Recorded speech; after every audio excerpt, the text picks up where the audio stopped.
E aí, pessoal, mais um LabPod no ar. Dessa vez nós vamos receber um especialista em estratégia de WhatsApp, mobilização, comunicação, um cara completo, um cara com o qual a gente já vem trabalhando há algum tempo.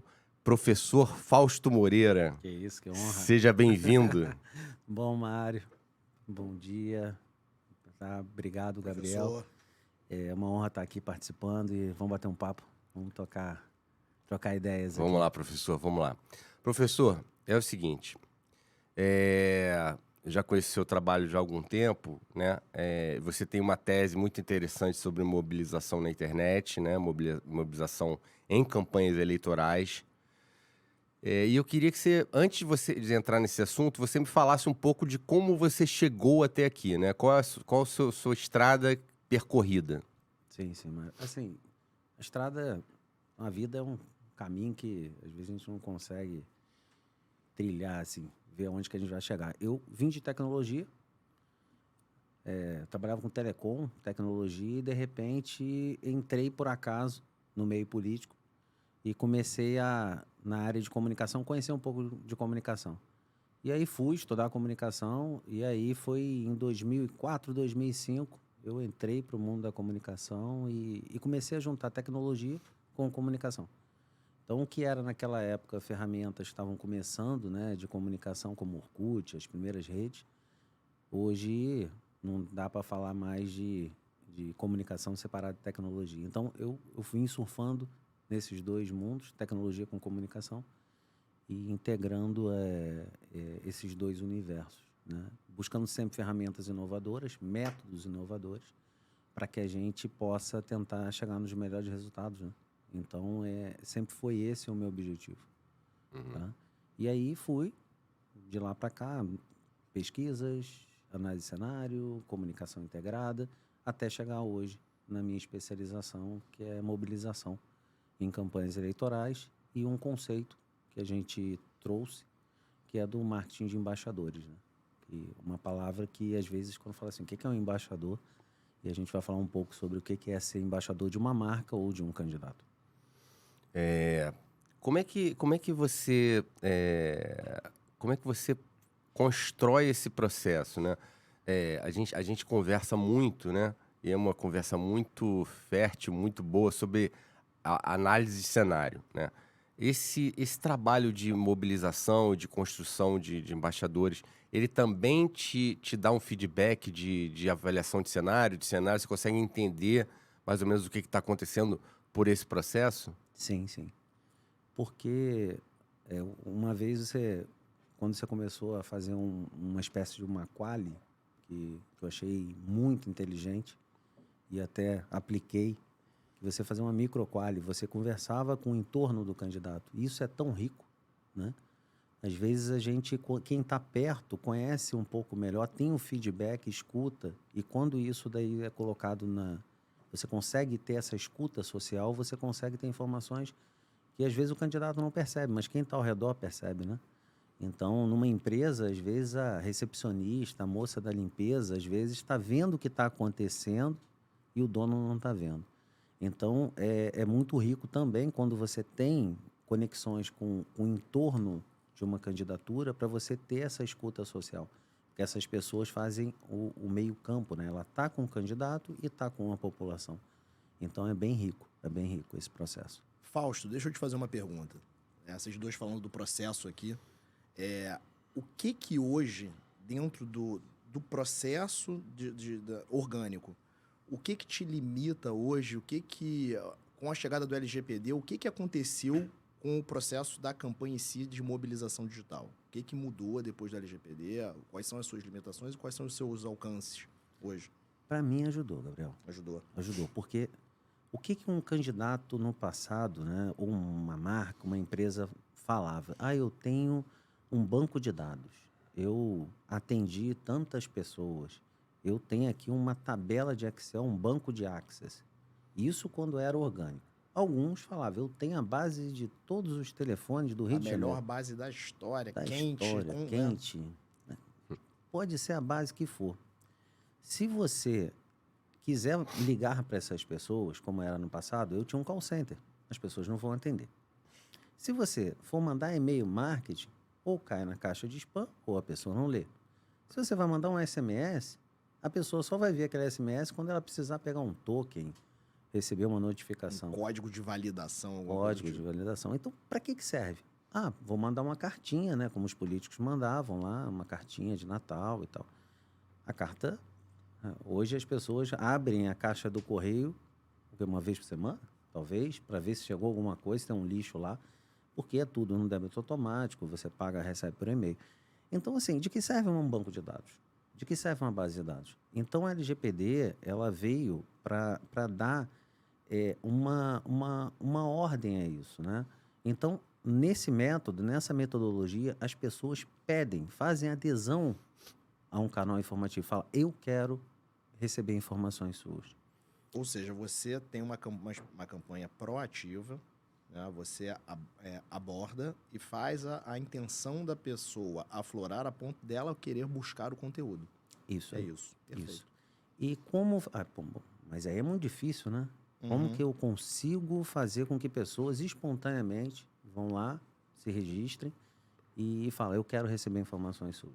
Aí que entra o marketing dos embaixadores. Quando eu tenho amigos que me apresentam para a candidatura ou para a marca, os seus amigos, isso é possível. Então, eu sou embaixador do Mário, e aí eu te apresento, Gabriel, você gostaria de receber informações do Mário? O Mário não é importante para você, mas eu tenho uma relação com você. Em confiança, você aceita se cadastrar. E eu posso acompanhar quantas pessoas eu trouxe para a rede. Então, toda candidatura, ela nasce com pessoas que já apoiam a candidatura. Só que essas pessoas não sabem o que fazer. Elas não têm trabalho prático. Quando a gente dá uma missão para ela, convida seus amigos, apresenta os seus amigos, ela ganha uma missão prática. Isso, na prática, é um pedido de voto. Né? Isso acaba fazendo a pessoa trabalhar. Fausto, eu vejo você como uma espécie de professor pardal, assim, da comunicação.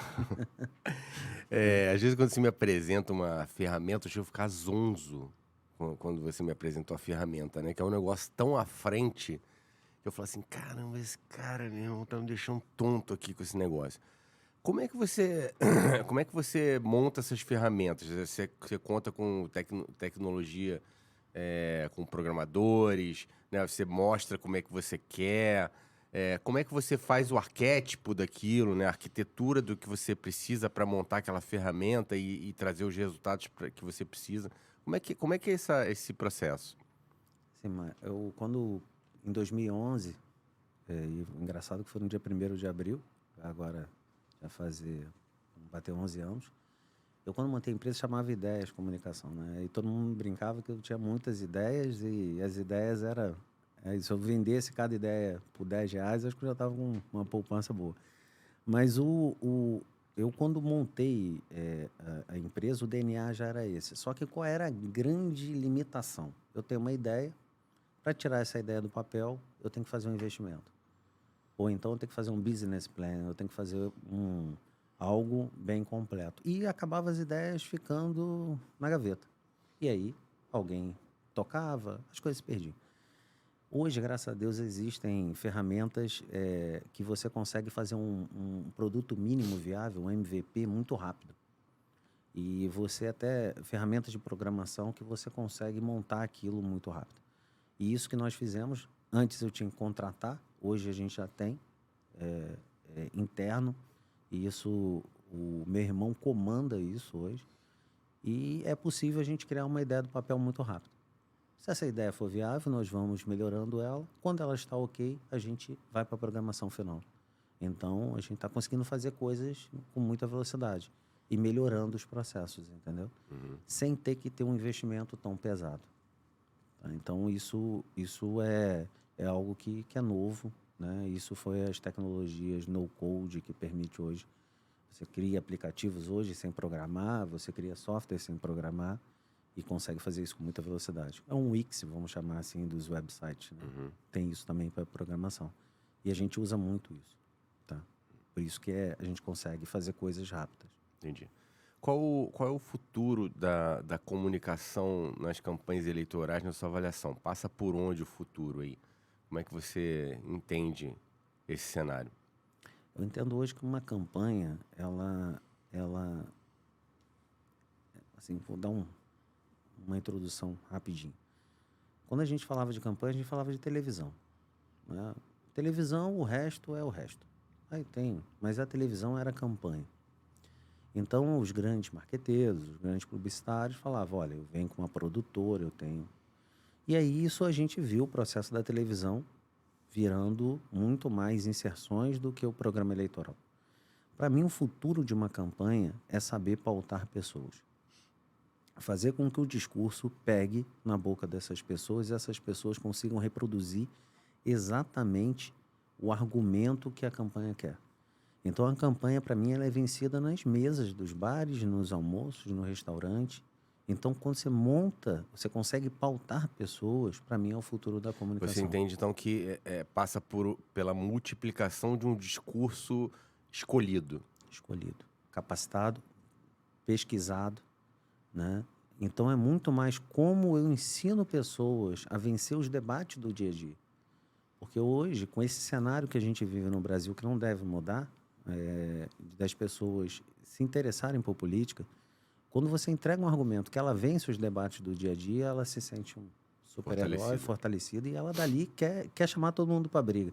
Igual aquele garoto que começa a fazer luta marcial e se sente fortinho, ou vai para musculação... Vai para dentro. E vai para dentro. É mais ou menos isso o eleitor motivado faz, né? Fausto, vamos falar de discurso. Vocês falando de discurso me despertou um negócio aqui.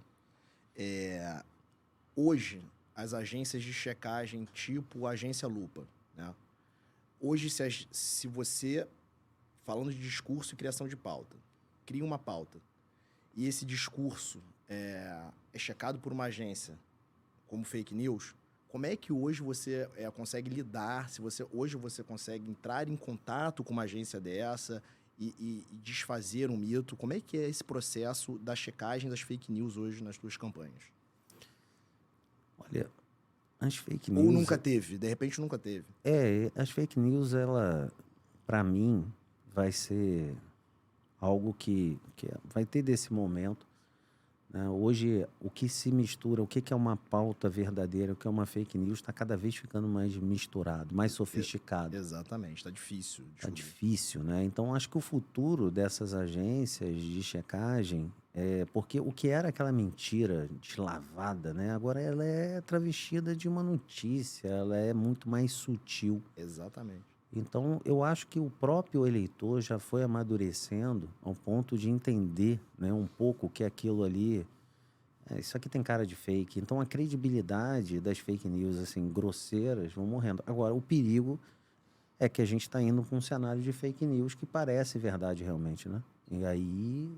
não há agência que consiga fazer, porque ela tem um fundo de verdade. Exato. Mas com o que de fake news? Eu tenho uma tese sobre essa coisa da fake news, até porque eu vou lançar um livro agora, né, que já deveria ter sido lançado, mas eu acabei me enrolando, né, que é o Jornamilitantismo, que eu defendo uma tese no livro, que as fake news foram um recurso da grande imprensa para jogar fora, né, deixar emparedada toda uma imprensa alternativa, né, pessoas que dão opinião nas redes sociais, pessoas que trazem informações que a imprensa não consegue alcançar, né?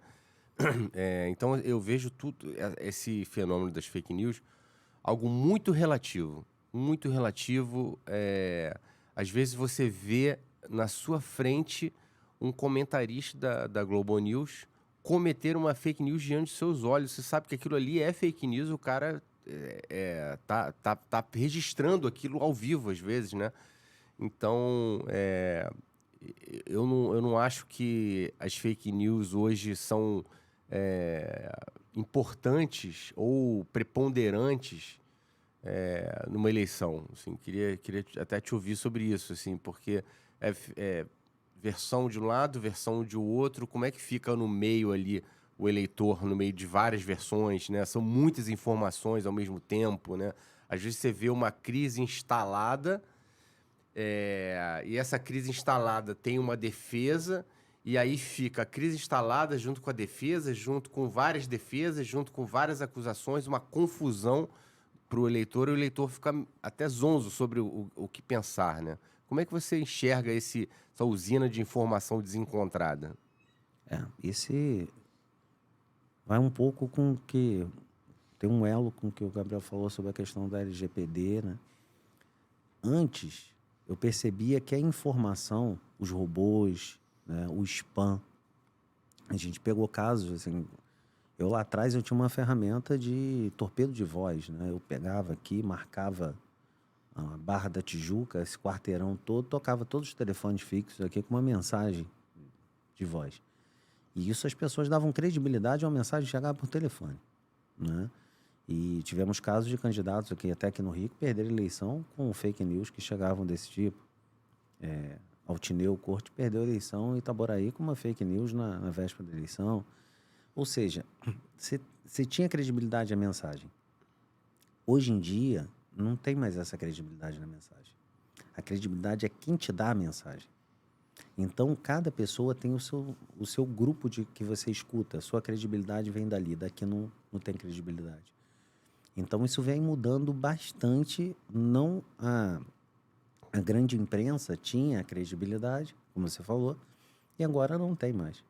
Eu acho engraçado que muitos veículos de comunicação, da imprensa, não tem mais jornalista apurando, e ele fica olhando as redes sociais para procurar coisas que estão acontecendo ali para tentar Exatamente. buscar. Eu acho incrível. Como é que ele apurou isso? Inverteu o modelo. Inverteu o modelo. O cara hoje fica no Instagram caçando rápido ali o que eu vou falar daqui a meia hora que eu vou entrar ao vivo aqui na Globo News. Uma pergunta para você, Mário, que se estende ao Fausto. Quem é que checa a agência de checagem? É uma coisa assim, eu acho essas agências, tipo Lupa, eu acho um trabalho pavoroso, assim, lixo, porque eles checam, né, e você vê ali um viés ideológico, que a checagem, se você entrar na rede social da Lupa, você vai ver que 90% são de checagens a favor da esquerda, para dizer que o Lula não disse isso, o governo não disse aquilo. Me parece uma checagem oficial do governo, sabe? Exemplo, desde os anos 90, né, eu já achava absurdo, por exemplo, correspondentes estrangeiros, tá? Você tem lá um correspondente estrangeiro, Gabriel, em Nova York. E aí você tá lá no comando lá da Globo News, você chama o correspondente de Nova York para comentar um assunto.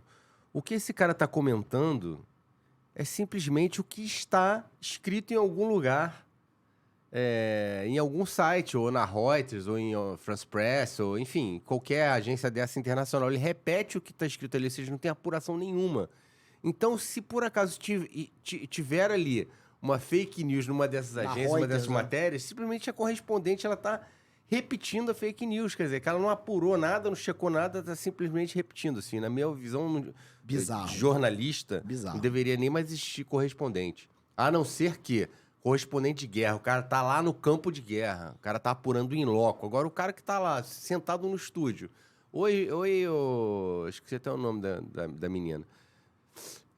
Então, hoje aconteceu não sei o que, a Guerra do Líbano. Ela comenta a Guerra do Líbano dentro do estúdio, pô. Isso não existe. Então, assim, eu acho que a fake news, ela tá validada pela própria imprensa. Mário, eu completo, assim, quantas vezes, né? Você, então, já deve ter visto isso muitas e muitas vezes. Eu acho que quantas vezes a imprensa destruiu famílias, destruiu vidas quando não existiam as redes sociais, né? Você viveu nesse mundo a fundo, você estava ali nas redações, mas eu via do outro lado pessoas, às vezes, ter a vida destruída e não tinha nem direito de resposta, né? Porque o jornal apareceu na televisão, todo mundo, pro resto da vida, ia acusar aquela pessoa daquele fato. E às vezes um jornalista que não apurou nada, pegou aquilo era uma boa matéria e foi e não ouviu o outro lado, não pegou. Muito jornalista leviano, o cara do arder de dar logo aquela pauta, já era. Acaba com a vida da Gabriel, pessoa. Fausto, o negócio mais asqueroso que eu já vi no jornalismo nos últimos tempos foi uma matéria agora que o Guilherme Amado reuniu todas as supostas vítimas do Márcio Smelling, né? Botou, sei lá, 12 Bizarro, eu pessoas vi. numa sala como se ali fosse já um julgamento do cara, né? Bizarro. Um julgamento com o juiz, Bizarro. né? Quer dizer, tinha a promotoria, que eram as mulheres, o julgador, que era o Guilherme Amado, só que não tinha defesa, né? Isso. Então, isso pra mim não é jornalismo, isso pra mim é fascismo, né? Você tá jogando a vida da pessoa na lama sem que a pessoa tenha o direito de se defender ali, né? Convida o cara pra estar com as mulheres junto. O mínimo é que ele tivesse na mesa junto. Exato, pô. Mínimo. Quer dizer, isso é jornalismo? Isso pra mim não é jornalismo, isso pra mim é fascismo. E isso passa por isso que você tá falando, né? Sobre a informação que destrói a vida das pessoas, né? Hoje a gente tem rede social, quer dizer, esse cara aí, não estou fazendo nenhuma defesa dele, até porque eu não participo do processo, mas esse cara ele vai se defender nas redes sociais, mas se ele não tivesse redes sociais, o cara tava morto. Ele já tá morto, né? Porque ninguém mais dá trabalho para ele. Sim. Mas imagina se esse cara não tivesse rede social, se ele não se defendesse, esse cara tava como? Verdade. Né? Verdade. E isso é algo que a gente sempre que trabalhou com comunicação, qualquer pessoa, sempre tem os dois lados. Uma história tem sempre dois lados. É muito difícil ter um 100% certo, um 100% errado. Sempre tem dois lados. Daí existe a justiça para aplicar.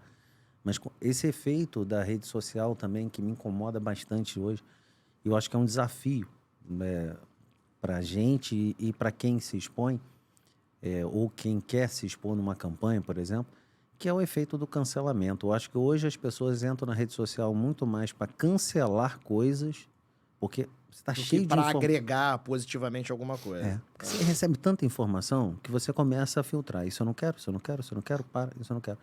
E os algoritmos percebem muito bem isso e começam a te entregar naquilo que você quer, porque ele quer te entregar o que você quer. Então, inteligência artificial, algoritmo, tudo isso que a gente está vendo aí na frente está cada vez mais pautando as pessoas. Só que muita gente ainda está voltando, na minha visão, a influência muito forte pessoal. Pena que, assim, e aí eu falo, pô, então os influenciadores são um caminho. Não, para mim não são. Acho que os influenciadores estão presos ao algoritmo. Eu estava vendo matéria ontem, na China, as pessoas estão indo para debaixo de um viaduto na área nobre da China para poder fazer as lives dali, porque o algoritmo entrega para as pessoas dali. E ali tem alto poder aquisitivo. Então, assim, que ponto que chegou, assim, debaixo de um viaduto, vários influencers gravando. Que loucura. Bizarro. É bizarro. Então, assim... Eu acho, Fausto, que o robô, ele já fez a missão dele. Teve uma fase que tudo, assim, era o bot comprado, a base comprada, o robô que fazia não sei o que ia e voltava com a informação. Eu acho que essa fase, ali o Zuckerberg, essa galera conseguiu se defender. E hoje a gente faz muito, né? A gente faz gestão de influencer também. Eu acho que é o cara que traz a mensagem com um grau de confiança maior, né? Que tem um poder de convencimento maior com você, porque você confia nesse fulano de tal. Mas é isso, ele continua preso. A partir do momento que o Zuckerberg toca num botão lá e desliga um pedaço da audiência dele, ele tá morto. Tá morto. Então ele não depende só dele, ele depende dele de uma ferramenta de tecnologia que a autonomia não é dele. Não é dele. Então eu acho que o robô teve uma função realmente. O robô ele entregava em massa, né? Assim, há 8 anos atrás, Cambridge Analytica, né? Aquele escândalo lá dos Estados Unidos. Mas hoje a gente tem uma influência pessoal hipervalorizada, que eu acho que é o caminho menos pior. É o que me parece o mais assertivo. Esse cara me convence, você me convence disso, então eu vou acreditar. E aí é o embaixador. Isso. O embaixador, o influencer também, eu percebo que ele começou a anunciar do alfinete ao foguete. Né? Verdade. Pagou, tô anunciando.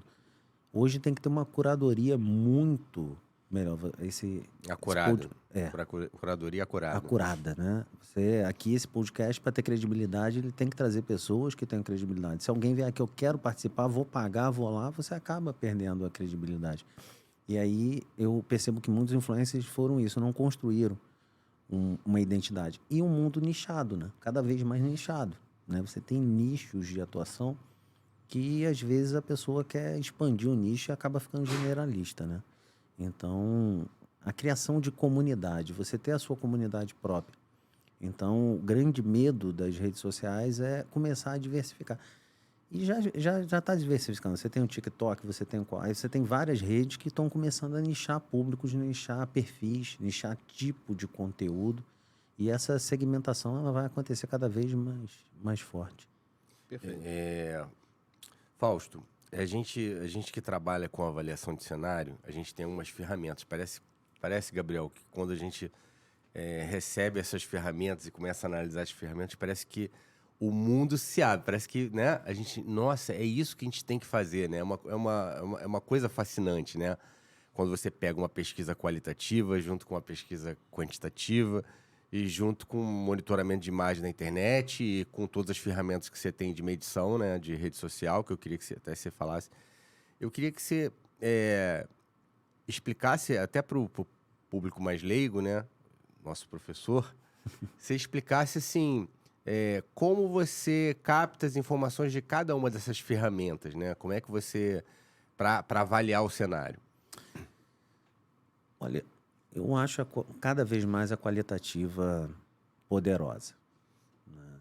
E eu acho que a escuta social é muito poderosa. Quando eu tenho um termo que eu me apropriei do nosso amigo Marcos Martinelli, que fala que é a voz muda das ruas, né? Quando você consegue escutar essa voz muda, aquilo que as pessoas não falam, não conseguem verbalizar, mas o sentimento está ali. Quando você consegue diagnosticar esse sentimento, essa relação que tem, e é só a qualitativa que traz, análise qualitativa, né? Não só a pesquisa qualitativa. Como você falou, você tem a escuta das redes sociais, você tem monitoramento. Mas quando você detecta esse sentimento, e aí você consegue medir isso numa quant, é poderoso. E é fascinante para a gente que gosta, que parece que tudo ficou claro, né? Parece que um caminho se abre assim, uma luz, fala, é só ir por aqui que vai, né? Vocês que são craques nisso, vocês enxergam claramente o que dá. Ah, tá aqui, esse assunto tá aqui, em predominância e tal. Dali você consegue pensar em diagnóstico, em atitude. É uma coisa engraçada. É uma coisa É engraçada. uma luz, parece. Exato, exato. Isso é uma coisa engraçada. Às vezes você já deve ter passado por isso. Você senta para conversar com algumas pessoas, né, com pessoas de campanha, e aí, como você está recheado de dados, esses dados estão todos aqui no seu cérebro, você já fez qual, já fez quantos. E aí você fala, a gente tem que seguir por aqui, fica todo mundo te olhando como se você fosse um ET, né? Que o cara tava indo para lá, você fala, não, cara, o caminho é para cá, né? É porque o caminho, né? Quando a análise faz, você é como se o cara quer medir a altura da onda, você tá vendo que tá tendo uma tsunami, Tem né? muito palpiteiro em política, né, cara? Tem muito palpiteiro. Nossa, eles gostam de opinar, assim. E aí... E corrida de cavalo, né? O cara quer saber corrida de cavalo. Eu tô na frente, eu tô atrás, eu tô na frente, eu tô atrás. Você não percebe para onde que aquilo tá indo, né? Então... Só quer correr. Só quer correr. Qual lado? Não sei. Vou correr para lá. Então, assim, eu acho, Mário, que vai ter um mundo muito novo. Eu acho que a escola acadêmica de pesquisa vai ter que se abrir para os novos métodos de escuta, né? Assim como a gente viu na pandemia, muita gente fala, o home office não existe, o home office não dá. E hoje, muitas empresas viram que podia mudar seus processos. Eu acho que a gente de pesquisa tem que estar aberto a ouvir novos métodos, novos formatos, porque essa escuta vai ser cada vez mais complexa para você poder ouvir o ser humano, né? O que ele pensa. Entendi. Fausto, você que trabalha bastante com campanhas eleitorais, né? Você consegue enxergar mudanças de rota, né? Uma derrota que era esperada para uma vitória avassaladora com métodos de mobilização? Tem um termômetro muito, muito claro que é que eu só queria um pouquinho De água aqui, porque o nosso professor ele acabou de pegar a gripe de mim. Eu acho que é o ar aqui. Espero que não seja Covid, pelo amor de Deus. Não. Não é Covid não, né, Mário? Pelo amor de Deus, né? Terceira não dá não, né? Chega de Mas Covid, chega de vacina. Chega de Covid, chega de vacina. Não vai ficar tomando picada não, cara. Não, por favor. Parou, tem um termômetro, Mário, assim, na mobilização que as pessoas se não começam Se você não consegue convencer quem está do teu lado, você não consegue convencer quem vai estar longe. Então, assim, quem está ali vivendo, quem está ali orbitando a campanha, se ela não compra a ideia, se ele não consegue inflamar essas pessoas, ele não vai conseguir inflamar quem está longe. Então, você tem um termômetro. Aquele tracking que a gente fazia muito, né? Agora com a mobilização também é possível, né? Porque você consegue medir, é como se fosse um Ibope, né? Se eu tenho uma rede orgânica que eu distribuo conteúdos pelo WhatsApp, que eu estou em contato com essas pessoas, eu consigo fazer um Ibope. Por exemplo, você grava um vídeo.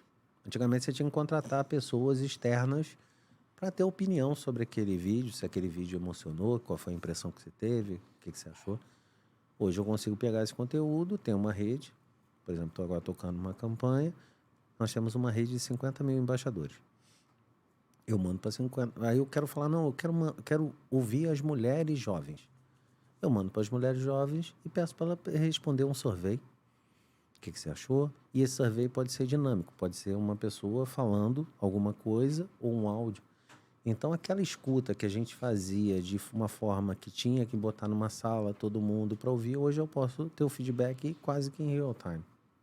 Então, quando você constrói uma rede de embaixadores, essas pessoas podem ser parte ativa da campanha. Elas podem trazer coisas, informações, como podem propagar informações. Então, eu acho que esse que é o mistério e onde que você me perguntou do termômetro, né? Então, você percebe quando a coisa está pegando na vida real. Porque nas redes sociais, às vezes, você consegue dar uma maquiada, né? Mas é também importante, como a gente já participou de uma campanha, Gabriel, uma vez, as pesquisas davam uma coisa e a rede dava outra. E aí o Mário falava assim, Fausto, não é isso que eu estou vendo aqui. Então, assim, ali que estava vendo que era verdade. O outro era um screenshot viciado que estava acontecendo. Então, é muito importante você estar conectado. É quase que um tracking que você vai tendo. Não é mais aquela coisa acadêmica, sabe, Mário? Agora a gente tem que estar aberto para outros métodos de escuta, entendeu? A gente está chegando ao fim, Fausto, dessa nossa conversa, que foi bastante reveladora, né, Gabriel? Demais. Muito Eu que bom, agradeço. muito bom conversar com você. Demais. Sempre, né? Altas coisas. Quantas campanhas a gente já fez junto, né? Né? Quantas batalhas, enfim. Fausto, a gente está se aproximando de uma eleição municipal, né? E a cada eleição mudam as formulações, ou são agregadas novas formulações, né? O que você acha que é o tom das próximas eleições municipais? Olha, vai ser uma eleição muito mais, acho que resumindo tudo que a gente colocou, vai ser uma eleição onde que a verdade, né, o marketing, ele vai ter que trabalhar muito o candidato e a sinceridade, como que eu vou resolver os problemas. As pessoas hoje não, eu vou fazer isso. Vou fazer isso, como eu vou fazer, para quem, de que forma. Não é mais o tom simplesmente das promessas ou de um bom conceito. Vai ter que explicar muito bem. As pessoas estão muito abertas, mas para ouvir um não. Isso aqui não dá para fazer. E estão abertas a ouvir um não dentro de uma campanha política. Falar, não, isso aqui eu não vou fazer. Sabe? Esse fato de não vou fazer por isso, as pessoas falam, gostei de você. As pessoas estão abertas ao não. E isso, para gente que trabalha com marketing, não existe numa campanha, né? O não pode vir a existir.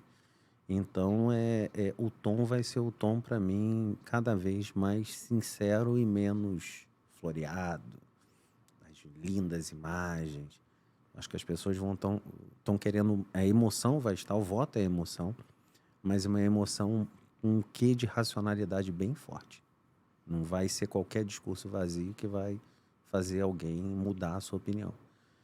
E a decisão muito em cima, né? A tendência das pessoas cada vez mais em cima. Então, as pessoas vão observando, lá na frente eu tomo uma decisão. Daí a importância de você... Porque na hora que ela vai tomar a decisão, tem que ter alguém do lado para fazer, ó, para fechar a venda, tá entendendo? Então, por isso que é importante ter pessoas fechando venda, porque senão o voto fica voando, né? E o volume de gente, né? O volume, no final das contas, no fim do dia, de gente que ainda não sabe exatamente quem vai votar, é gigante. Então, tem uma fatia. Tem aquele cara que já tá totalmente do viés dele, vai votar de qualquer jeito, sob chuva de canivete naquele candidato. Tem um volume de gente enorme que não sabe quem vai votar, faltando 24 horas. É isso aí. E sempre a influência das pessoas com aquele discurso que vai estar no momento certo, na hora certa. Para poder tocar, é verdade. E a rejeição, né? O fator de não vou votar nisso, eu vou nisso, né? As pessoas... Esse efeito cancelamento é muito forte também. A gente vai ver muito isso. Então, muito cuidado com queimar largada, com os rótulos, que hoje se rotula muito fácil, depois tirar é bem complicado. Então, assim, cada vez mais desafios para a gente. Muito não é fácil, não. A receita de bolo morreu, né? Agora você tem que trabalhar a campanha. Verdade. Fausto, foi um prazer receber você, meu grande amigo, professor. Você Professor, que Espero que a gente obrigado, tenha meu mais irmão. oportunidades Mais uma aí de vez. conversar aí. vai ser uma honra e um prazer, toda vez. Prazerzaço é nosso. Valeu. Tá bom? Prof. Valeu. Obrigado. Valeu, pessoal. Abraço. Gente, tchau, tchau. Um abraço. Tchau, tchau.